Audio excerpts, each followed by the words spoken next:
Air India నుంచి బయలుదేరిన ఒక బోయింగ్ 787 విమానం అహ్మదాబాద్ నుంచి లండన్ వెళ్తుంది. బయలుదేరిన 10 నిమిషాల్లోనే అనుకోకుండా ప్రమాదానికి గురై మంటల్లో తగలబడిపోయింది. విమానం టేకాఫ్ అయిన కొద్దిసేపటికే పైలట్ నుంచి మేడే కాల్ వచ్చింది. అంటే విమానం ఏదో ప్రమాదంలో ఉందని, సమస్య ఎదుర్కోబోతుంది అని అర్థం. ఏదైనా విమానం మేడే కాల్ అనేది విమానం తీవ్ర ఇబ్బందుల్లో ఉన్నప్పుడు, లేదా ప్రయాణికులు లేదా సిబ్బంది ప్రాణాలకు ముప్పు ఉన్నప్పుడు పైలట్ ఇచ్చే అత్యవసర సందేశం ఈ మేడే కాల్. కొద్ది క్షణాల్లో విమానంలో ఏటీసీకి అంటే ఎయిర్ ట్రాఫిక్ కంట్రోల్ కి సంబంధాలు తెగిపోయాయి.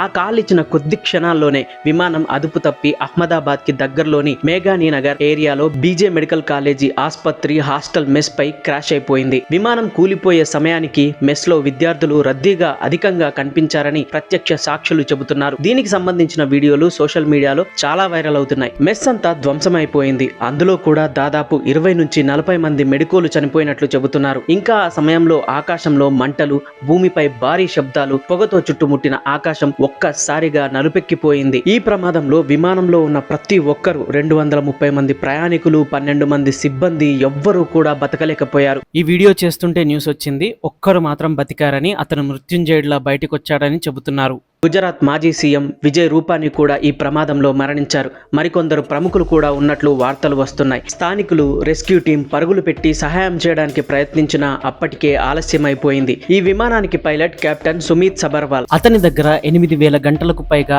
అనుభవం ఉంది. ఇంత అనుభవం ఉన్నవాడు కూడా చివరకు విమానాన్ని కంట్రోల్ చేయలేకపోయాడంటే ఏదో పెద్ద టెక్నికల్ ఫెయిల్యూర్ జరిగినట్టే కదా. విమానం మోడల్ కూడా బోయింగ్ 787 డ్రీమ్ లైనర్. ప్రపంచంలో చాలా సేఫెస్ట్ విమానంగా చెప్పే మోడల్ ఇది. కానీ ఇదే మోడల్ కు ఇది మొట్టమొదటి క్రాష్. దాంతో బోయింగ్ కంపెనీ షేర్లు ఒక్కసారిగా డౌన్ అయిపోయాయి. జీవితం ఎంత జాగ్రత్తలతో ఉన్నా కూడా ఒక్కోసారి ఒక్క సెకండ్ లోనే అంతమవుతుందన్న సత్యాన్ని ఈ ప్రమాదం మనకి గుర్తు చేస్తుంది. భద్రత అనేది లగ్జరీ కాదు, అది మన హక్కు.